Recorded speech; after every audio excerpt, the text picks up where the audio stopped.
ഒരു ഗ്രാമത്തിലുള്ള പുഴ. ആ പുഴയിലാണെങ്കിൽ അമിതമായിട്ട് മണൽ വാരൽ നടക്കുന്നുണ്ട്.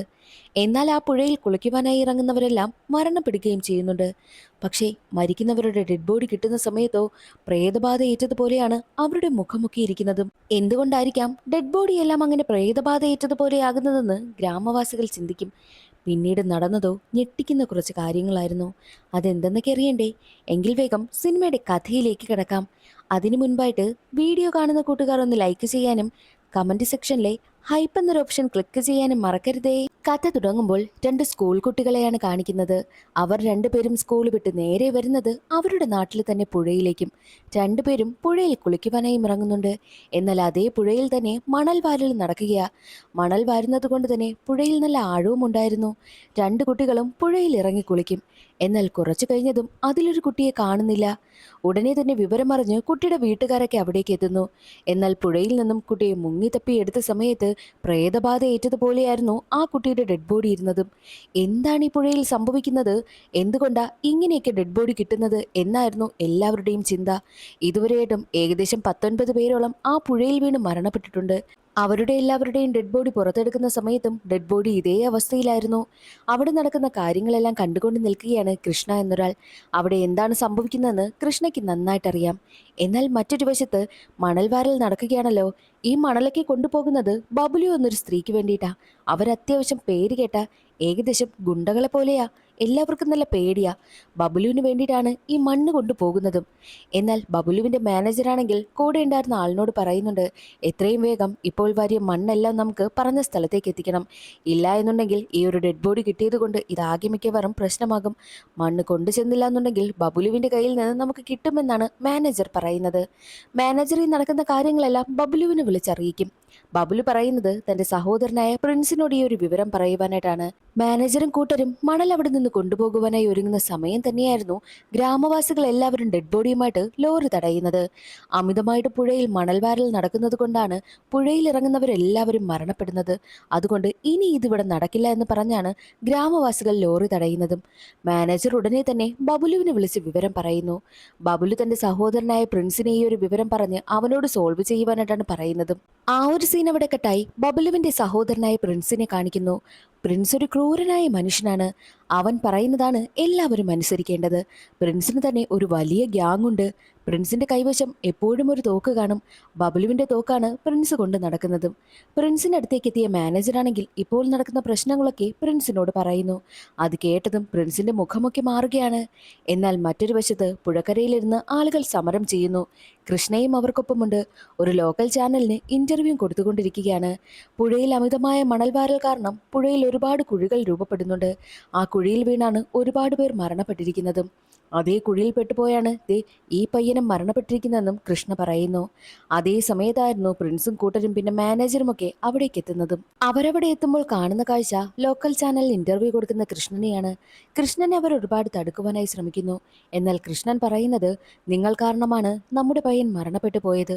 അതുകൊണ്ട് ഇനി ഇവിടെ നിന്ന് മണ്ണെടുക്കാൻ കഴിയില്ല എന്ന് പറഞ്ഞ് കൃഷ്ണൻ പ്രശ്നമുണ്ടാക്കുന്നു. അത് കണ്ട് ദേഷ്യം വരുന്ന പ്രിൻസ് ആണെങ്കിൽ തന്റെ കയ്യിലുണ്ടായിരുന്ന തോക്കുപയോഗിച്ച് കൃഷ്ണനെ വെടിവെച്ച് കൊല്ലുന്നു. അതിനുശേഷം മരണപ്പെട്ടു പോയ ആ പയ്യന്റെ ഡെഡ് ബോഡിയില്ലേ, അത് കൊണ്ടുവന്ന് ഡിസ്പോസ് ചെയ്യുകയാണ്. എന്നാൽ പ്രശ്നമുണ്ടാക്കിക്കൊണ്ടുവന്ന ആ പയ്യന്റെ അമ്മയെ ആ പ്രിൻസ് ആണെങ്കിൽ അവിടെ നിന്ന് കൊണ്ടുപോയി തന്റെ തടങ്കലിൽ കൊണ്ടുവന്ന് പൂട്ടിയിടുകയും ചെയ്യുന്നു. ഇതാണ് യഥാർത്ഥത്തിൽ പ്രിൻസ് അവിടെ ചെയ്തതും. ആ ഒരു സീൻ അവിടെ കട്ടായി പിന്നീട് കാണിക്കുന്നത് സുബേദാർ എന്നൊരു ആർമി ഓഫീസറിനെയാണ്. ആർമിയിൽ നിന്ന് റിട്ടയർ ആയതിനു ശേഷം സുബേദാർ തന്റെ റിട്ടയർമെന്റ് ലൈഫ് ആഘോഷിക്കുവാൻ വേണ്ടിയിട്ട് മകളെയും കൊണ്ട് എത്തിയിരിക്കുകയാണ്. എന്നാൽ മകൾക്കാണെങ്കിൽ സുബേദാറിന് അത്ര ഇഷ്ടമേ അല്ല. മാത്രവുമല്ല സുബേദാറിന്റെ ഭാര്യ മരണപ്പെട്ടു പോയി. ഭാര്യ മരിക്കുന്നതിന് മുൻപ് കാശുകളൊക്കെ ചേർത്ത് വെച്ച് സുബേദാറിന് വേണ്ടിയിട്ട് ഒരു വണ്ടി വാങ്ങണമെന്ന് മകളോട് പറഞ്ഞിരുന്നു. മകൾ അതുപോലെ തന്നെ അച്ഛനൊരു വണ്ടി വാങ്ങി കൊടുക്കുകയാണ്. ഞാൻ എൻ്റെ ഇഷ്ടത്തിന് ഇതൊന്നും ചെയ്യുന്നതല്ല, അമ്മ പറഞ്ഞതുകൊണ്ട് മാത്രമാണ് ഞാനിത് ചെയ്യുന്നതെന്നും മകൾ പറയുന്നു. അച്ഛൻ കാരണമല്ലേ അമ്മ മരണപ്പെട്ടു പോയതെന്നും പ്രത്യേകം മകൾ എടുത്തു പറയുന്നുണ്ട്. സുബേദാർ ഒരു ആർമി ഓഫീസർ ആയതുകൊണ്ട് തന്നെ സുബേദാറിന് തന്റെ ലൈഫിൽ ചില റൂൾസ് ഒക്കെ ഉണ്ടായിരുന്നു. അതെല്ലാം ഫോളോ ചെയ്താണ് മകളും വന്നത്. അതുകൊണ്ടാണ് അച്ഛൻ്റെ ഈ ഒരു സ്വഭാവം മകൾക്ക് അത്ര ഇഷ്ടമാകാത്തതും.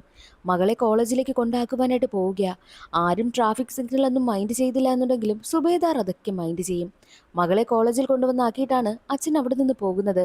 പോകുന്നതിന് മുൻപ് മകൾ പറയുന്നുണ്ട്, ഇന്ന് നിങ്ങളുടെ വെഡിങ് ആനിവേഴ്സറിയിലെ അച്ഛൻ ഒറ്റയ്ക്ക് തന്നെ അതങ്ങ് ആഘോഷിച്ചാൽ മതിയെന്ന് പറഞ്ഞിട്ടാണ് മകൾ അവിടെ നിന്ന് പോകുന്നതും. സുബേദാർ നേരെ വരുന്നത് ബാങ്കിലേക്കാണ്. സുബേദാറിന്റെ ഭാര്യയുടെ പേരിൽ കുറച്ച് കാശുണ്ട്. ആ കാശ് പിൻവലിക്കാൻ വേണ്ടിയിട്ടാണ് എത്തിയിരിക്കുന്നതും. പക്ഷെ അവിടെ വരുമ്പോഴോ അവിടുത്തെ ഉദ്യോഗസ്ഥനാണെങ്കിൽ വല്ലാത്ത രീതിയിലാണ് സുബേദാറിനോട് പെരുമാറുന്നത്. ദേ, നിങ്ങൾ ഈ ഫോം ഫില്ല് ചെയ്തുകൊണ്ട് വാ, നിങ്ങളുടെ ഭാര്യയുടെ ഫോട്ടോയുണ്ടോ, ഉണ്ടെങ്കിൽ മാത്രമേ ഇത് നടക്കൂ, ഇല്ലെങ്കിൽ എടുത്തുകൊണ്ട് പോ എന്നൊക്കെയുള്ള രീതിയിലാണ് അയാളുടെ സംസാരവും. സുബേദാറിന് വല്ലാതെ ദേഷ്യം വരികയും ഒക്കെ ചെയ്യുന്നുണ്ട്. സുബേദാറിന് ഒരു ബെസ്റ്റ് ഫ്രണ്ട് ഉണ്ട്. ബെസ്റ്റ് ഫ്രണ്ടിന്റെ പേരാണ് പ്രഭാകർ. കൂട്ടുകാരനായ പ്രഭാകർ റിട്ടയർമെന്റ് ലൈഫ് ആഘോഷിക്കുവാനായി എത്തിയിരിക്കുന്ന സുബേദാറിന് ഒരു ജോലി ഓഫർ ചെയ്യുകയാണ്. പ്രഭാകർ പറയുന്നത്, നിന്റെ മകൾക്ക് വിവാഹപ്രായമായി വരികയല്ലേ, അവളെ നന്നായിട്ട് വളർത്തണം, നല്ലൊരു പയ്യനെ കൊണ്ട് കല്യാണം കഴിപ്പിക്കണം. അതിനു മുൻപായിട്ട് നിനക്കൊരു ജോലി വേണ്ടേ? എന്തായാലും ഞാൻ നിനക്ക് വേണ്ടിയിട്ട് ഒരു ജോലി കണ്ടെത്തിയിട്ടുണ്ട്. പെട്ടെന്ന് ദേഷ്യം വരുന്ന നിന്റെ ഈ ഒരു സ്വഭാവം ഒക്കെ നീ മാറ്റണം, എങ്കിലേ ഈ ജോലി നിനക്ക് ചെയ്യാൻ കഴിയൂ. പ്രിൻസ് എന്നൊരു വലിയ ഗ്യാങ്സ്റ്റർ ഉണ്ട്, അവന് ബോഡി ഗാർഡായിട്ടാണ് നീ ജോലി ചെയ്യാൻ പോകുന്നതെന്നും പ്രഭാകർ പറയുന്നു. അങ്ങനെ സുബേദാറിനെയും കൂട്ടി എത്തുന്നത് പ്രിൻസിന്റെ മാനേജറിന്റെ അടുത്തേക്കാണ്. ദേ, ഇത് സുബേദാർ. സുബേദാർ ആർമിയിലെ ക്യാപ്റ്റനായിരുന്നു. പ്രിൻസിന്റെ ബോഡി ഗാർഡായിട്ട് ജോലി ചെയ്യുവാൻ എത്തിയിരിക്കുകയാണെന്നും പ്രഭാകർ പറയും. സുബേദാറിനെ ആദ്യ കാഴ്ചയിൽ തന്നെ മാനേജർക്ക് ഒരുപാട് ഇഷ്ടമായി. മാനേജർ പ്രിൻസിന്റെ ബോഡി ഗാർഡായിട്ട് സുബേദാറിനെ നിയമിക്കുന്നു. അതേസമയമായിരുന്നു അവിടേക്ക് പ്രിൻസ് വരുന്നതും. പ്രിൻസ് ആണെങ്കിലോ മരണപ്പെട്ടു പോയ ആ പയ്യന്റെ അമ്മയില്ലേ, അവരെയും വലിച്ചഴിച്ചുകൊണ്ടാ വരുന്നത്. അവരെ ഒരുപാട് ഉപദ്രവിക്കും. എനിക്കെതിരായിട്ട് ചാനലിൽ പോയി നിനക്ക് പറയണമെന്ന് ചോദിച്ചാണ് അവരെ തല്ലുന്നതും. എന്നാൽ ഇതെല്ലാം കാണുന്ന സുബേദാറിന് വല്ലാതെ ദേഷ്യം വരുന്നുണ്ട്. രക്തം തിളയ്ക്കുകയാണ് എന്ന് തന്നെ പറയാം. പക്ഷെ ഒന്നിനും പ്രതികരിക്കത്തേയില്ല. ഞാനെന്തിലാ ഇതിലൊക്കെ ഇടപെടുന്നത്, ആവശ്യമില്ലാത്ത പ്രശ്നങ്ങളിലൊന്നും ചെന്ന് ചാടണ്ട എന്നും സുബേദാർ ചിന്തിക്കുന്നു. അതേസമയമായിരുന്നു മാനേജർ ഇതാണ് നിന്റെ പുതിയ ബോഡി ഗാർഡെന്നും പറഞ്ഞ് സുബേദാറിനെ പരിചയപ്പെടുത്തുന്നത്. പ്രിൻസ് സുബേദാറിനെ വല്ലാതെ കളിയാക്കിയാണ് സംസാരിക്കുന്നത്. അതേസമയം പ്രിൻസ് സുബേദാറിന്റെ ജീപ്പ് കണ്ടതും നല്ല ജീപ്പാണല്ലോ, ഇത് ഞാൻ എടുക്കുകയാണെന്നും പ്രിൻസ് പറയുന്നു. പ്രിൻസിന്റെ ഒരു സംസാരവും പ്രവൃത്തിയൊന്നും സുബേദാറിന് ഇഷ്ടമായതേയില്ല. എന്തായാലും ബോഡി ഗാർഡായിട്ട് നിൽക്കുവാനായി എത്തിയിരിക്കുകയല്ലേ, ഇതെല്ലാം സഹിക്കാമെന്നും സുബേദാർ തീരുമാനിക്കുന്നു. അതേസമയം പ്രിൻസ് പറയുന്നുണ്ട്, ഇതെന്റെ ബോഡി ഗാർഡല്ലേ, അപ്പോൾ എന്തായാലും യൂണിഫോം കൊടുക്കാനായിട്ടും പറയുന്നു. പ്രിൻസിന്റെ നിർബന്ധപ്രകാരം ഇഷ്ടമില്ലാതെയാണെങ്കിലും സുബേദാർ യൂണിഫോം ധരിക്കുകയാണ്. മറ്റൊരു വശത്ത് സുബേദാറിന്റെ മകളായിട്ടുള്ള ശ്യാമളയെ കാണിക്കുന്നു. കോളേജിലായിരുന്ന ശ്യാമള തന്റെ സീനിയർ പയ്യന്റെ അടുത്തേക്ക് എത്തിയിട്ട് കുഴഞ്ഞു കുഴഞ്ഞ് സംസാരിക്കുക. നീ ഇന്നലെ രാത്രി എനിക്ക് അടിപൊളി 2 വീഡിയോ അയച്ചില്ലേ, ആ വീഡിയോ എനിക്ക് ഡൗൺലോഡ് ചെയ്യാൻ കഴിയുന്നില്ല. നിന്റെ ഫോണിൽ അത് കിടക്കുകയല്ലേ, വാ നമുക്ക് 2 പേർക്കും പോയി ഒരുമിച്ചിരുന്ന് കാണാമെന്ന് പറയുന്നു. പറഞ്ഞു തീർന്നില്ല, ആ പയ്യൻ ചിരിച്ചുകൊണ്ട് വരവേ അവൾ അവന്റെ കവിളിനിട്ട് ഒരെണ്ണം കൊടുക്കുകയാണ്. പക്ഷെ അതെല്ലാം അവളുടെ കൂട്ടുകാരി വീഡിയോ എടുക്കുന്നു. ഇവൻ ഇന്നലെ രാത്രി എനിക്ക് മോശമായിട്ടുള്ള വീഡിയോ അയച്ചു തന്നതാണ്, ഇവന്റെ ഉദ്ദേശം എന്താണെന്ന് അതിൽ നിന്ന് എല്ലാവർക്കും മനസ്സിലാക്കാൻ കഴിയുമല്ലോ. ഇങ്ങനെയുള്ളവനെ ഈ കോളേജിൽ വേണ്ട എന്ന് പറഞ്ഞാണ് അവൾ പ്രതികരിക്കുന്നതും. അവളുടെ പ്രതികരണമെല്ലാം വീഡിയോയിൽ എടുക്കുന്നുണ്ടല്ലോ. അത് കാണുന്ന സീനിയർ പയ്യന് വല്ലാതെ ദേഷ്യം വരും. സീനിയറിനാണെങ്കിൽ ഈ പെൺകുട്ടിയോട് നല്ല പ്രതികാരവുമുണ്ട്. അത്രയ്ക്കും സ്ട്രോങ് ആയിട്ടുള്ളൊരു പെൺകുട്ടിയാണ് ഈ ശ്യാമള. എന്നാൽ മറ്റൊരു വശത്ത് ബബുലുവിനെ കാണിക്കുന്നു. ബബുലു ഇപ്പോൾ ഉള്ളത് സെൻട്രൽ ജയിലിലാണ്. ബബുലുവിനെ കാണുവാൻ വേണ്ടിയിട്ട് മാനേജറും പ്രിൻസും എത്തും. മാനേജറാണെങ്കിലോ പ്രിൻസ് ചെയ്ത കാര്യങ്ങളൊക്കെ ബബുലുവിനോട് തുറന്നു പറയുന്നു. എന്നാൽ ബബുലുവിന് അത് കേട്ട് വല്ലാതെ ദേഷ്യം വരികയാണ് ചെയ്യുന്നത്. സത്യത്തിൽ ബബുലുവിന്റെ അച്ഛന് മറ്റൊരു ബന്ധത്തിൽ ജനിച്ച കുഞ്ഞാണ് ഈ പ്രിൻസ്. അതുകൊണ്ട് തന്നെ ബബുലു ആണെങ്കിലോ പ്രിൻസിനെ ഒരുപാട് അപമാനിക്കും. എൻ്റെ അച്ഛൻ്റെ അവിഹിതത്തിലുണ്ടായ മകനല്ലേ നീ, അതുകൊണ്ട് ഞാൻ ജയിലിൽ നിന്ന് പുറത്തു വരുന്നത് വരെ നീ ഒന്ന് അടങ്ങി ഒതുങ്ങി ജീവിക്കണം. നീ ഒരു സ്ത്രീയെ കൊണ്ടുവന്നിട്ടില്ലേ, അവരെ ഞാൻ ഇറങ്ങുന്നത് വരെ ജീവനോടെ തന്നെ കണ്ടേക്കണമെന്ന് പറഞ്ഞിട്ട് വിരട്ടിയിട്ടാണ് അവനെ പറഞ്ഞു വിടുന്നത്. സത്യത്തിൽ ബബുലുവിന്റെ വായിൽ നിന്നും ഇങ്ങനെയൊക്കെ കേട്ടത് കൊണ്ട് തന്നെ പ്രിൻസിന് വല്ലാതെ ദേഷ്യവും സങ്കടവും ഒക്കെയാണ് വരുന്നത്. എന്നാൽ അതേസമയം സുബേദാന്റെ മകളായ ശ്യാമള എന്നും തന്റെ അമ്മയെക്കുറിച്ച് ഓർത്തുകൊണ്ടാണ് ഉറങ്ങുവാനായി കിടക്കുന്നതും. തന്റെ മകൾ എങ്ങനെയെങ്കിലും തന്നെ സ്നേഹിക്കണമെന്ന് കരുതി സുബേദാർ അവൾക്ക് ഇഷ്ടമുള്ള ആഹാരവും അവളുടെ അമ്മ ഉണ്ടാക്കി കൊടുക്കുന്ന ആഹാരവും ഒക്കെ ഉണ്ടാക്കി കൊടുക്കും. എന്നിട്ടും മകൾ മൈൻഡ് ചെയ്യുന്നതേയില്ല. സുബേദാർ പതിവ് പോലെ മകളെ കോളേജിൽ കൊണ്ടുവന്നാക്കിയിട്ട് ബോഡി ഗാർഡിന്റെ ജോലി ചെയ്യുവാനായും പോകുന്നു. കാറിൽ പോകുന്ന സമയം പ്രിൻസ് ആണെങ്കിൽ വല്ലാതെ സുബേദാറിനെ ഇറിറ്റേറ്റ് ചെയ്യും. പക്ഷേ എന്നിട്ടും സുബേദാർ അതൊന്നും മൈൻഡ് ചെയ്യാതെ തന്റെ ദേഷ്യവുമെല്ലാം കൺട്രോൾ ചെയ്താണ് ഇരിക്കുന്നത്. അതിനുശേഷം സുബേദാർ നേരെ എത്തുന്നത് ബാങ്കിലേക്കും. ഭാര്യയുടെ പേരിൽ കിടക്കുന്ന കാശെടുക്കുവാനായിട്ടല്ലേ എത്തിയിരിക്കുന്നത്. ബാങ്കിൽ വന്നിട്ട് വണ്ടി സൈഡിന് പാർക്ക് ചെയ്യുന്നു. അതേസമയം പ്രിൻസിന്റെ ഒരു കൂട്ടാളി വന്നിട്ട്, ഞങ്ങളുടെ ചേട്ടനെ ഇപ്പോൾ മുടിവെട്ടുവാനായിട്ട് വരും, ഇവിടെയാ സ്ഥിരം കാറ് പാർക്ക് ചെയ്യുന്നത്, ഇവിടുന്ന് കാറെടുത്ത് മാറ്റണമെന്ന് പറയുമ്പോൾ അതൊന്നും മൈൻഡ് ചെയ്യാതെ കാറിൽ നിന്ന് ഇറങ്ങുകയായിരുന്നു സുബേദാർ. അതേസമയമായിരുന്നു പ്രിൻസ് അവിടേക്ക് വരുന്നത്. എന്താ അവൻ പറഞ്ഞത് കേട്ടില്ലേ, ഞാനാ ഇവിടെ കാറ് പാർക്ക് ചെയ്യുന്നത്, നിങ്ങളിത് എവിടേക്കാ പോകുന്നത്? നിങ്ങളുടെ കയ്യിൽ ഒരു ഫോമൊക്കെ ഇരിപ്പുണ്ടല്ലോ. ഓ, ഭാര്യയുടെ പേരിലുള്ള പണം എടുക്കുവാനായിട്ട് വന്നതാണല്ലേ. ഇത് നിങ്ങളുടെ ഭാര്യ തന്നെയാണോ, അതോ നിങ്ങളുടെ ഭാര്യ മറ്റാർക്കെങ്കിലും ഉള്ളതാണോ എന്ന രീതിയിൽ സുബേദാറിന്റെ ഭാര്യ അപമാനിക്കും വിധമാണ് പ്രിൻസ് സംസാരിക്കുന്നതും. അത് കേട്ട് സുബേദാറിന് ദേഷ്യം വരുമെങ്കിലും തന്റെ ദേഷ്യമെല്ലാം സുബേദാർ കൺട്രോൾ ചെയ്തിട്ട് ഫോമുമായിട്ട് അകത്തേക്ക് കയറിപ്പോകുന്നു. തന്റെ ഭാര്യയുടെ ഫോട്ടോ ഒട്ടിച്ച ഫോം മാനേജറിന്റെ കൈവശം കൊടുക്കുന്ന സമയത്ത് മാനേജറാണെങ്കിൽ അലക്ഷ്യമായിട്ട് അതിലേക്ക് ചായ ഒഴിക്കുന്നു. തന്റെ കയ്യിൽ നിന്നും അറിയാതെ വീണതാ. മാനേജറിന്റെ സ്വഭാവവും പ്രവൃത്തിയും ഒന്നും സുബേദാറിന് ഇഷ്ടമാകുന്നതേയില്ല. ആ, എന്തായാലും ഇതിൽ ചായ വീണില്ലേ, നാളെ വീണ്ടും ഫോട്ടോ ഒട്ടിച്ച് അടുത്ത ഫോം കൊണ്ടുപോകാ എന്ന് പറഞ്ഞിട്ട് വല്ലാത്ത രീതിയിൽ സംസാരിച്ച് ഫോം തിരികെ കൊടുക്കുന്നു. സുബേദാറിന് അയാളെ തല്ലണമെന്നൊക്കെ തോന്നും. പക്ഷേ എന്നാലും സുബേദാർ കൺട്രോൾ ചെയ്ത് നിൽക്കും. പുറത്തേക്ക് വരുന്ന സമയത്ത് സുബേദാർ കാണുന്ന കാഴ്ച സുബേദാറിന്റെ കാറിന്റെ ചില്ലൊക്കെ അടിച്ച് പൊട്ടിച്ചിരിക്കുകയാണ്. അത് ചെയ്തിരിക്കുന്നത് പ്രിൻസും കൂട്ടരും.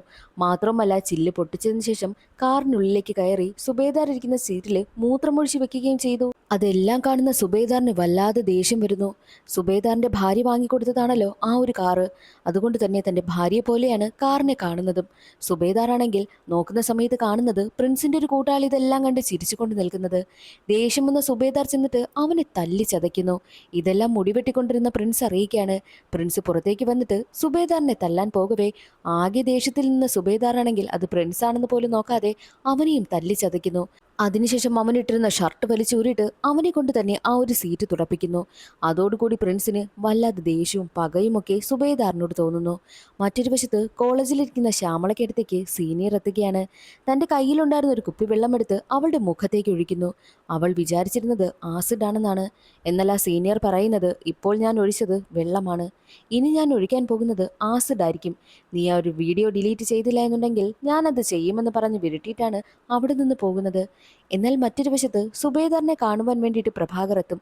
നിന്നോട് പലതവണയായിട്ട് ഞാൻ പറഞ്ഞിട്ടില്ലേ നിന്റെ ദേഷ്യം കൺട്രോൾ ചെയ്യണമെന്ന്, നീ എന്തിനാ ആ പ്രിൻസിനെ തല്ലിയതെന്നുമൊക്കെ സുബേദാറിനോട് ചോദിക്കുന്നു.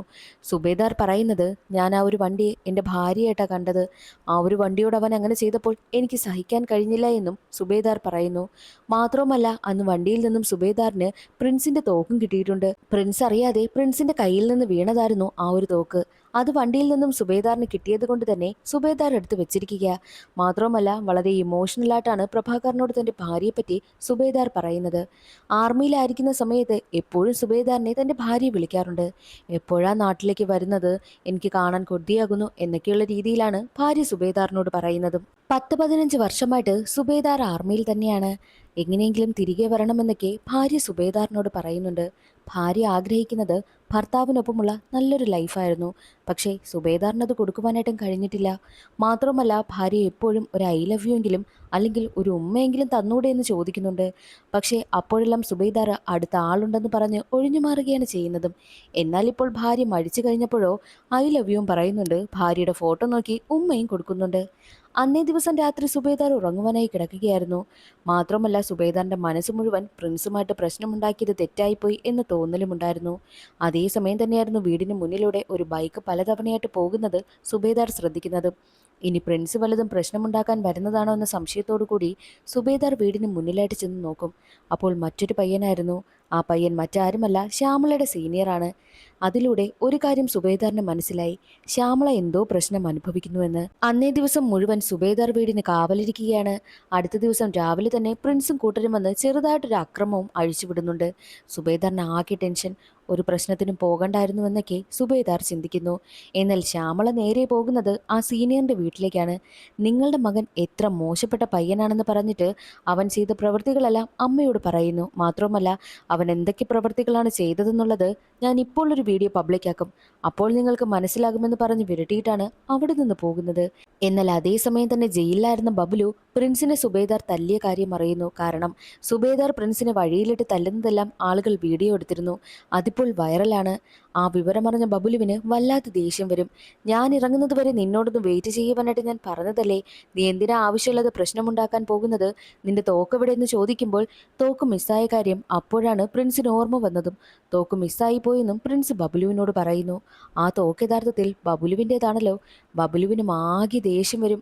മാത്രമല്ല ഈ ബബുലു ആണെങ്കിൽ ഒരു ഗുണ്ടകളെ പോലുള്ള പ്രവൃത്തി ആയതുകൊണ്ട് തന്നെ ആ ഒരു ജയിലിലുള്ള എല്ലാവരും ബബുലുവിനെ പേടിച്ചാണ് ജീവിക്കുന്നത്. മാത്രമല്ല സുബേദാറിനെ തനിക്ക് കണ്ട് സംസാരിക്കണമെന്നും വീഡിയോ കോളിൽ വിളിച്ചു തരുവാനായിട്ടും മാനേജറിനോട് ബബുലു പറയുന്നു. ഗണ്ണ് കാണാത്തതിന് ബബുലു പ്രിൻസിനെ ഒരുപാട് വഴക്ക് പറയുന്നു. എത്രയും വേഗം ഗണ്ണ് കണ്ടെത്തിക്കൊണ്ട് വരണമെന്നും ബബുലു പ്രിൻസിനോട് പറയും. പക്ഷേ ഗണ്ണുള്ളത് സുബേദാറിന്റെ കൈവശമാണെന്ന് പ്രിൻസിന് നല്ല സംശയം തോന്നും. മറ്റൊരു വശത്ത് സുബേദാറിന് ആകെ ടെൻഷൻ. അന്നുണ്ടായ ഒരു പ്രശ്നത്തിന് ബബുലുവിനോടും പ്രിൻസിനോടും ക്ഷമ ചോദിക്കണമെന്നും സുബേദാർ തീരുമാനിക്കുന്നു. അതേ സമയമായിരുന്നു റോഡിൽ പാർക്ക് ചെയ്തിരുന്ന സുബേദാറിന്റെ കാറ് വീണ്ടും പ്രിൻസ് നശിപ്പിക്കുന്നത്. അത്രയും നേരം ക്ഷമ പറയണമെന്ന് തീരുമാനിച്ചിരുന്ന സുബേദാറിന് വീണ്ടും ദേഷ്യം കൺട്രോൾ ചെയ്യാൻ കഴിയുന്നില്ല. ദേഷ്യം വന്ന സുബേന്ദർ പ്രിൻസിന്റെ ആളുകളൊക്കെ തല്ലിച്ചതയ്ക്കുകയാണ്. എന്നാൽ മറ്റൊരു വശത്ത് സീനിയറിനെതിരായി കംപ്ലൈന്റ് കൊടുക്കുവാനായിട്ട് പ്രിൻസിപ്പാളിനടുത്തേക്ക് എത്തിയിരിക്കുകയാണ് ശ്യാമള. എന്നാൽ ശ്യാമള കംപ്ലൈന്റ് കൊടുക്കുമ്പോഴോ പ്രിൻസിപ്പാൾ അത് സ്വീകരിക്കുന്നതേയില്ല. ഈ സീനിയേഴ്സിന്റെയൊക്കെ അച്ഛന്മാരുടെ കയ്യിൽ നിന്നും പ്രിൻസിപ്പാൾ കാശ് വാങ്ങിയിട്ട് ശ്യാമളയോട് വീഡിയോ ഡിലീറ്റ് ചെയ്യുവാനാണ് പറഞ്ഞത്. ശ്യാമളയ്ക്കും ആകെ ദേഷ്യം. ആ ദേഷ്യത്തിൽ അവൾ പുറത്തേക്ക് വരുന്ന സമയത്തായിരുന്നു ശ്യാമളയെ സപ്പോർട്ട് ചെയ്യുന്ന ഒരു ഫ്രണ്ട് അവൾക്കുണ്ട്. ആ ഫ്രണ്ട് ശ്യാമളയുടെ കയ്യിൽ പിടിച്ചിട്ട്, നീ എന്തിനാ ഇങ്ങനെ ദേഷ്യപ്പെട്ടു പോകുന്നത്? നമുക്കിതിനെതിരായിട്ട് പോരാടണം. ഈ ഒരു കാര്യമെല്ലാം പുറത്തു കൊണ്ടുവരണമെന്നും ആ ഒരു കൂട്ടുകാരൻ പറയുന്നു. എന്നാൽ ഇതെല്ലാം സുബേന്ദാർ കാണുന്നുണ്ടായിരുന്നു. സുബേന്ദാർക്ക് തന്റെ മകൾക്കെന്തോ പ്രശ്നമുണ്ടെന്നൊരു സംശയം ഉണ്ടായിരുന്നല്ലോ. അതുകൊണ്ട് തന്നെ അവളുടെ കയ്യിൽ പിടിച്ച ആ പയ്യൻ സംസാരിക്കുന്നത് കൊണ്ട് അവൻ അവളെ ശല്യം ചെയ്യുന്നതാണെന്നാണ് സുബേന്ദാർ കരുതിയത്. സുബേന്ദാർ ഉടനെ തന്നെ ആ പയ്യനെ പോയി തല്ലിച്ചതയ്ക്കുന്നു. വിവരമറിഞ്ഞ ശ്യാമളയ്ക്ക് ഒരുപാട് ദേഷ്യം വരികയാണ് ചെയ്തത്. ആ പയ്യനെ തല്ലിയത് കൊണ്ട് തന്നെ സുബേന്ദാർ ഇപ്പോൾ ജയിലിലാണ്. എന്നാൽ അവിടേക്ക് വരുന്ന ശ്യാമള സുബേന്ദാറിനെ ഒരുപാട് വഴക്ക് പറയുന്നു. അതെൻ്റെ കൂട്ടുകാരനാണ്. നിങ്ങളുടെ ഈ ഒരു ദേഷ്യം കാരണം തന്നെയാണ് അമ്മയും മരണപ്പെട്ടു പോയത്. അവസാന നിമിഷങ്ങളിലെല്ലാം അമ്മ നിങ്ങളെ വിളിക്കുന്ന സമയത്ത് നിങ്ങൾ അമ്മയുടെ കോൾ എടുത്തിട്ടുണ്ടോ എന്നൊക്കെ ചോദിച്ച് മകൾ ആകെ കരഞ്ഞ് ബഹളം വെച്ചാണ് അവിടെ നിന്ന് പോകുന്നതും. സുബേന്ദാറിനും ആകെ കുറ്റബോധം. തൻ്റെ എടുത്തുചാട്ടം കാരണം ഇങ്ങനൊരു പ്രശ്നമുണ്ടായല്ലോ എന്നാണ് സുബേന്ദാർ ചിന്തിക്കുന്നത്. എന്നാൽ ഹോസ്പിറ്റലിൽ കിടക്കുന്ന ശ്യാമളയുടെ കൂട്ടുകാരനാണെങ്കിലോ തല്ലിയത് തന്റെ ഫ്രണ്ടിന്റെ അച്ഛനല്ലേ, അതുകൊണ്ട് കേസൊന്നും വേണ്ട എന്ന് പറയുന്നത് കൊണ്ട് തന്നെ സുബേന്ദാർ സ്റ്റേഷനിൽ നിന്ന് ഇറങ്ങുകയാണ്. എന്നാൽ സുബേന്ദാർ ഇറങ്ങുന്നതിന് മുൻപ് തന്നെ പ്രിൻസിന്റെ ആളുകളാണെങ്കിൽ വീട്ടിലേക്ക് എത്തി സുബേന്ദാറിന്റെ വീട് മുഴുവൻ നശിപ്പിച്ചിരുന്നു. മാത്രമല്ല ഗൺ അവിടെ ഉണ്ടോ എന്നൊക്കെ അന്വേഷിക്കും. എന്നിട്ട് അവർക്ക് കിട്ടിയതേയില്ല. വീട്ടിലേക്ക് സുബേന്ദാർ വന്ന് നോക്കുമ്പോൾ കാണുന്ന കാഴ്ച വീട് മുഴുവൻ നശിച്ചു കിടക്കുന്നതാണ്. മാത്രമല്ല സുബേന്ദാറിനോട് മകൾ വന്ന് പറയുന്നുണ്ട്, എന്തായാലും താൻ കൂട്ടുകാർക്കൊപ്പം ടൂർ പോവുകയാണ്. ടൂർ കഴിഞ്ഞ് 2 ദിവസം കഴിയുമ്പോൾ താൻ നാട്ടിലേക്ക് എത്തും. വന്നു കഴിഞ്ഞാൽ ഞാൻ എന്തായാലും ഇനി ഹോസ്റ്റലിലായിരിക്കും നിൽക്കുക എന്ന് മകൾ പറഞ്ഞിട്ട് പോകുന്നു. മകൾ പറയുന്നത് കേട്ട് സുബേന്ദാറിന് ആകെ സങ്കടമാകും. മാത്രവുമല്ല സുബേന്ദാർ നേരെ പോയി മകളുടെ കൂട്ടുകാരനോടും മാപ്പ് പറയുന്നു. എന്നിട്ട് സുബേന്ദാർ ചിന്തിക്കുന്നത്, മകൾ 2 ദിവസം കഴിയുമ്പോൾ വരില്ലേ, അതിനു മുൻപായിട്ട് ഇപ്പോഴുള്ള പ്രശ്നങ്ങളെല്ലാം സോൾവ് ചെയ്യണമെന്നാണ്. അതിനു വേണ്ടിയിട്ട് സുബേന്ദാർ നേരെ പോകുന്നത് പ്രിൻസിനെ കാണുവാൻ വേണ്ടിയിട്ട്. എന്നിട്ട് പ്രിൻസിനോട് മാപ്പ് പറയുന്നു.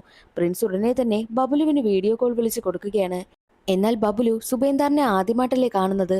ആദ്യ കാഴ്ചയിൽ തന്നെ സുബേന്ദാറിനോട് അവൾക്ക് ക്രഷ് തോന്നുന്നു. ഇതേപോലെ ഒരാളിനെയാ ഞാനും ആഗ്രഹിച്ചിരുന്നത് എന്നുള്ള കാര്യമാണ് ബബുലു പറയുന്നത്. പക്ഷേ പ്രിൻസിനാണെങ്കിൽ വല്ലാത്തൊരു സ്വഭാവമായിരുന്നു. പ്രിൻസ് പറയുന്നത് തന്നെ എങ്ങനെയാണോ സുബേന്ദാർ തല്ലിയത് അതുപോലെ തന്നെ തനിക്കും സുബേന്ദാറിനെ തിരിച്ചു തല്ലണമെന്ന്. എന്നാൽ സുബേന്ദാർ ആണെങ്കിൽ അതിന് സമ്മതിക്കുന്നതേയില്ല. അവിടെ വെച്ച് വലിയൊരു ഫൈറ്റ് നടക്കും. ഇതെല്ലാം വീഡിയോ കോൾ വഴി ബബുലുവും കാണുന്നുണ്ട്. എന്നാൽ ഫൈറ്റിനൊടുവിൽ അവരെ എല്ലാവരെയും പിടിച്ച് കെട്ടി മാനേജറിനെയും പൂട്ടിയതിനു ശേഷമാണ് സുബേന്ദാർ അവിടെ നിന്ന് പോകുന്ന സമയം ഈ പ്രിൻസ് ആണെങ്കിൽ ആദ്യം മരണപ്പെട്ടു പോയ പയ്യന്റെ അമ്മയെ അവിടേക്ക് പിടിച്ചുകൊണ്ടുവന്നില്ലേ, അവരെയും കൊണ്ടാണ് സുബേന്ദാർ അവിടെ നിന്ന് പോയത്. മാനേജർ ആ ഒരു വിവരമാണെങ്കിൽ ബബുലുവിനെ അറിയിക്കുന്നു. ബബുലുവിനോട് മാനേജർ പറയുന്നത്, പ്രിൻസിന്റെ ഈ ഒരു സ്വഭാവം കാരണമാണ് ഇത്രയും വലിയ പ്രശ്നമുണ്ടായത്. പ്രശ്നം സോൾവ് ചെയ്യാൻ വന്ന ആളിനെയല്ലേ അപമാനിച്ചു വിട്ടിരിക്കുന്നത്, എന്തിനാ ഇങ്ങനെയൊക്കെ ചെയ്യുന്നതെന്ന രീതിയിൽ മാനേജർ ബബുലുവിനോട് പരാതി പറയുന്നു. എന്നാൽ ഇത് കേട്ടുകൊണ്ടുവരുന്ന പ്രിൻസ് ആണെങ്കിൽ ഉടനെ തന്നെ മാനേജറിനെ തന്റെ ചെരുപ്പൂരി തല്ലുകയാണ് ചെയ്തത്. എന്നാൽ അത് കാണുന്ന ബബുലു അതിനൊന്ന് എതിർക്കുക പോലും ചെയ്തില്ല. തെറ്റ് ചെയ്യുന്നത് എന്തായാലും തന്റെ സഹോദരനല്ലേ, സഹോദരനെ തന്നെയാണ് സപ്പോർട്ട് ചെയ്യുന്നതും. ഇതെല്ലാം കാണുന്ന മാനേജറിന് വല്ലാതെ ദേഷ്യമാണ്. അതെല്ലാം സഹിച്ചാണ് മാനേജർ അവിടെ നിൽക്കുന്നതും. പക്ഷേ സുബേന്ദാർ എത്തിയിരിക്കുന്നത് തന്റെ കൂട്ടുകാരനൊപ്പമായിരുന്നു. കൂട്ടുകാരനായ പ്രഭാകരനോട് സുബേന്ദാർ പറയുന്നത്, അന്ന് തന്റെ ഭാര്യ തന്നെ വിളിച്ചിരുന്നു. പക്ഷെ താനന്ന് യുദ്ധത്തിൽ പങ്കെടുത്തുകൊണ്ടിരിക്കുന്നത് കൊണ്ട് തന്നെ കോളെടുക്കാൻ കഴിഞ്ഞില്ല. പിന്നീടാണ് തന്റെ ഭാര്യ മരണപ്പെട്ടു പോയ കാര്യം താൻ അറിഞ്ഞത്. രാജ്യത്തിനു വേണ്ടി തന്റെ ഭാര്യയെ തന്നെ ത്യജിക്കേണ്ടി വന്നു എന്നാണ് സുബേന്ദാർ പറയുന്നതും. എന്നാൽ സുബേന്ദാർ ആണെങ്കിൽ എങ്ങനെയെങ്കിലും ഈ പ്രശ്നമെല്ലാം സോൾവ് ചെയ്യണമെന്ന് തീരുമാനിച്ചല്ലോ. പക്ഷേ ഒന്നും തന്നെ നടന്നിട്ടുമില്ല. നാളെ തന്റെ മകൾ വരും. മകളോട് ഈ ഒരു കാര്യമെല്ലാം പറഞ്ഞ് സന്തോഷമായിട്ട് ജീവിക്കണമെന്നാണ് സുബേന്ദാർ ആഗ്രഹിക്കുന്നത്. അടുത്ത ദിവസം മകൾ ടൂർ ടൂറ് കഴിഞ്ഞിട്ട് വരികയാണ്. മകളെ കൂട്ടുകൊണ്ടുവരുവാനായിട്ട് പോയതു സുബേന്ദാറും. മകൾ ബസ്സിൽ വന്നിറങ്ങുന്ന സമയം തന്നെ ഒരു ടീം വന്ന് അവളെ കടത്തിക്കൊണ്ടു പോകുന്നു. കടത്തിക്കൊണ്ടു പോയത് പ്രിൻസും ഗ്യാങ്ങും ആയിരുന്നില്ല, കോളേജ് സീനിയറും ഗ്യാങ്ങുമായിരുന്നു അവളെ കടത്തിക്കൊണ്ടു പോയതും. അതേ സമയം തന്നെയായിരുന്നു അവിടേക്ക് പ്രിൻസും ടീമും വന്ന് സുബേന്ദാറിനെ കടത്തിക്കൊണ്ടു പോയത്. സീനിയറും ടീമും ആ പെൺകുട്ടിയെ കൊണ്ടുപോയിട്ട് അവളെ റേപ്പ് ചെയ്ത ആ ഒരു വീഡിയോ എടുത്ത് ഇന്റർനെറ്റിൽ ഇടാമെന്നാണ് കരുതിയിരിക്കുന്നത്. അതിനു വേണ്ടിയിട്ട് അവളെ കൊണ്ടുവന്ന് കെട്ടിയിട്ടിരിക്കുക. എന്നാൽ ഒരു ഘട്ടത്തിൽ അവരിൽ നിന്നും അവൾ രക്ഷപ്പെട്ടു പോകുവാനൊക്കെ ശ്രമിക്കുന്നു. കെട്ടടിച്ച് അവരുമായിട്ട് അവൾ ഫൈറ്റ് ചെയ്യുകയാണ്. ഒരു ഘട്ടത്തിൽ തന്റെ ബാഗ് പോയെടുത്ത ശ്യാമളയാണെങ്കിൽ ബാഗിൽ നിന്നും തോക്ക് പുറത്തേക്ക് എടുക്കുന്നു. പ്രിൻസിന്റെ കയ്യിലുള്ള തോക്ക് സുബേന്ദാറിന് കിട്ടിയിരുന്നല്ലോ. ആ തോക്ക് ഇപ്പോൾ ഉള്ളത് ശ്യാമളയുടെ കയ്യിലാണ്. ശ്യാമള തോക്ക് വെച്ച് എല്ലാവരെയും വിരട്ടുന്നു. അതിനുശേഷം ഫോൺ എടുത്ത് തന്റെ അച്ഛനെ വിളിക്കുകയാണ്. കോൾ എടുക്കുന്നതോ പ്രിൻസ് ആയിരുന്നു. പ്രിൻസും ഗ്യാങ്ങും സുബേന്ദാറിനെ കടത്തിക്കൊണ്ടുവന്ന് ഒരു സ്ഥലത്ത് കെട്ടിയിട്ടിരിക്കുകയാണ്. എന്നാൽ പ്രിൻസ് ശ്യാമളയോട് പറയുന്നത്, നിന്റെ അച്ഛന് ജീവനോടുകൂടി വേണമെങ്കിൽ ഞാൻ പറയുന്ന സ്ഥലത്തേക്ക് നീ വരണമെന്നാണ്. മാത്രമല്ല പ്രിൻസും ടീമും അടുത്തതായി വിളിക്കുന്നത് സുബേന്ദാറിന്റെ കൂട്ടുകാരനായ പ്രഭാകരനെയാണ്. പ്രഭാകരനെയും വിളിച്ചിട്ട് പറയുന്നുണ്ട്, നിന്റെ കൂട്ടുകാരനായ സുബേന്ദാറിനെ ജീവനോടുകൂടി വേണമെന്നുണ്ടെങ്കിൽ നീ ആ സ്ത്രീയുമായിട്ട് ഞാൻ പറയുന്ന സ്ഥലത്തേക്ക് വരണമെന്ന്. അങ്ങനെ ഇവർ 3 പേരും അവിടേക്ക് തിരിക്കുകയാണ്. ശ്യാമളയും തൻ്റെ അച്ഛനെ തിരക്കി അവിടേക്ക് എത്തുന്നുണ്ട്. ശ്യാമളയും പിടിച്ച് കെട്ടിയിട്ടിരിക്കുകയാണ്. അതേ സമയമായിരുന്നു പ്രഭാകർ ആ സ്ത്രീയുമായിട്ട് വരുന്നത്. പ്രിൻസ് ചെയ്യുന്നത്, ആ സ്ത്രീയെ അവിടെ വലിയൊരു കുഴിയെടുത്തതിന് ശേഷം ആ സ്ത്രീയെ കുഴിക്കകത്തിട്ട് മൂടാനാണ് പ്രിൻസിന്റെ പ്ലാൻ. അതിനുശേഷം ബാക്കിയുള്ളവരെയും കൊന്നതിന് ശേഷം ആ കുഴിയിലിട്ട് മൂടുക. ഇതെല്ലാം ഒരു സ്ഥലത്ത് നടക്കവേ മറ്റൊരു വശത്ത് മാനേജർ നേരെ ചെല്ലുന്നത് ബബുലുവിനെ കാണുവാൻ വേണ്ടിയിട്ടാണ്. ബബുലുവിനോട് ഇപ്പോൾ നടക്കുന്ന കാര്യമൊക്കെ പറയും. പ്രിൻസിനെ കുറ്റപ്പെടുത്തി പറയുമ്പോൾ ബബുലുവിന് വല്ലാതെ ദേഷ്യം വരികയും മാനേജറിനെ അടിക്കുവാനായിട്ട് കൈപൊക്കുകയും ചെയ്യുന്നു. എന്നാൽ ദേഷ്യം വന്ന മാനേജറാണെങ്കിൽ, ഇത്രയും നാൾ അവരുടെ പ്രവൃത്തികളെല്ലാം സഹിക്കുകയല്ലേ, ഞാൻ നിങ്ങളുടെ മാനേജറാകുന്നതിന് മുൻപ് ഞാനൊരു ഗുണ്ടയായിരുന്നു, അറിയാമല്ലോ. അതെല്ലാം ഞാൻ മറന്നതിന് ശേഷമാണ് ഇപ്പോൾ നിങ്ങളുടെ മാനേജറായി ജോലി ചെയ്യുന്നതെന്ന് ബബുലുവിനെ വിരട്ടുന്നു. അത് കേട്ട് ബബുലു സൈലന്റ് ആവുകയാണ്. മാത്രമല്ല അതേ ജയിലിൽ തന്നെയാണ് മാനേജറിന്റെ സഹോദരി ഉണ്ടായിരുന്നത്. ബബുലുവിനെ നന്നായിട്ട് നോക്കണമെന്ന് പറഞ്ഞിട്ടാണ് മാനേജർ അവിടെ നിന്ന് പോകുന്നത്. എന്നാൽ മറ്റൊരു വശത്ത് പ്രിൻസ് ആണെങ്കിൽ ഇവരെ എല്ലാവരെയും ടോർച്ചർ ചെയ്യുകയാണല്ലോ. അതേ സമയം തന്നെയായിരുന്നു അവിടെ വെച്ച് വലിയൊരു ഫൈറ്റ് നടക്കുന്നത്. ആ ഒരു ഫൈറ്റിനൊടുവിൽ സുബേദാറിന്റെ ഏറ്റവും അടുത്ത കൂട്ടുകാരനായ പ്രഭാകരന് വെടിയേൽക്കുകയും ചെയ്യുന്നു. അതേ സമയം തന്നെയായിരുന്നു ഒട്ടും പ്രതീക്ഷിക്കാതെ സുബേദാറിനൊപ്പം ആർമിയിൽ വർക്ക് ചെയ്തിരുന്ന ഒരാൾ ഗണ്ണുമായിട്ട് അവിടേക്ക് വരുന്നത്. അയാൾ മാത്രമായിരുന്നില്ല ഉണ്ടായിരുന്നത്, ഒരുപാട് പേരുണ്ടായിരുന്നു. ആ ഒരു മലമുകളിൽ നിറയെ ആർമിക്കാരാണ്. അവരെല്ലാവരും ചേർന്ന് പ്രിൻസിനെ വളയുക. ഒടുവിൽ പ്രിൻസിനും കൂട്ടർക്കും അവിടെ നിന്ന് രക്ഷപ്പെടാൻ കഴിയാത്ത അവസ്ഥയായി. എന്നാൽ മറ്റൊരു വശത്ത് ജയിലിലായിരുന്ന ബബുലുവിന് മാനേജറിന്റെ സഹോദരി വിഷം കൊടുക്കുന്നു. അതോടുകൂടി ബബുലു മരണപ്പെടുകയാണ്. അതേസമയമായിരുന്നു പ്രിൻസ് മാനേജറിനെ കോൾ ചെയ്യുന്നത്. എന്തായാലും പ്രിൻസ് ആർമിക്കാരുടെ ഇടയിൽ അകപ്പെട്ടു പോയല്ലോ. തന്നെ രക്ഷിക്കുവാനായിട്ടാണ് പ്രിൻസ് മാനേജറിനോട് പറയുന്നത്. ബബുലുവിന്റെ സ്ഥാനം ഇപ്പോൾ മാനേജർ കൈയടക്കിയിരിക്കുകയാണ്. അതുകൊണ്ട് തന്നെ പ്രിൻസിനൊപ്പം ഉണ്ടായിരുന്ന തന്റെ കൂട്ടാളികളെ എല്ലാവരെയും അവിടെ നിന്ന് തിരികെ വരുവാനായിട്ടും ബബുലു പറയുന്നു. ബബുലു പറഞ്ഞതനുസരിച്ച് പ്രിൻസിനെ അവിടെ ഉപേക്ഷിച്ച് കൂട്ടാളികളെല്ലാം അവിടെ നിന്ന് പോകുന്നു. എന്നാൽ അതേസമയം തന്നെയായിരുന്നു സുബേന്ദാർ ആ മരണപ്പെട്ടു പോയ പയ്യന്റെ അമ്മയില്ലേ, അവൻ്റെ അടുത്തേക്ക് പ്രിൻസിനെ കൊണ്ടുവന്നാക്കുന്നത്. എന്നിട്ട് അവരോട്, നിങ്ങളുടെ മകൻ എങ്ങനെയാണോ മരണപ്പെട്ടത്, നിങ്ങളുടെ സഹോദരനായ കൃഷ്ണനെ ഇവൻ എങ്ങനെയാണോ കൊന്നത്, അതുപോലെ തന്നെ ഇവനെയും കൊല്ലണമെന്ന് പറയുന്നു. അങ്ങനെ ആ ഒരു സ്ത്രീയാണെങ്കിലോ പ്രിൻസിനെ ഒരുപാട് തല്ലുകയാണ്. അതിനുശേഷം എങ്ങനെയാണോ പ്രിൻസ് കൃഷ്ണയെ കൊന്നത്, അതുപോലെ തന്നെ പ്രിൻസിനെയും ഷൂട്ട് ചെയ്ത് കൊലപ്പെടുത്തുന്നു. അങ്ങനെ സുബേന്ദാറാണെങ്കിലോ പിന്നീടുള്ള ദിവസങ്ങളിൽ തൻ്റെ മകൾക്കൊപ്പം പ്രശ്നമെല്ലാം പറഞ്ഞവസാനിപ്പിച്ച് സന്തോഷകരമായിട്ട് ജീവിക്കുന്നതും കാണിച്ചുകൊണ്ടാണ് സിനിമയുടെ കഥ അവിടെ അവസാനിക്കുന്നത്. ഇന്നത്തെ വീഡിയോ ഇഷ്ടമായി എന്ന് കരുതുന്നു. അടുത്തൊരു വീഡിയോയിൽ കാണാം. അതുവരെ എല്ലാവർക്കും ബൈ.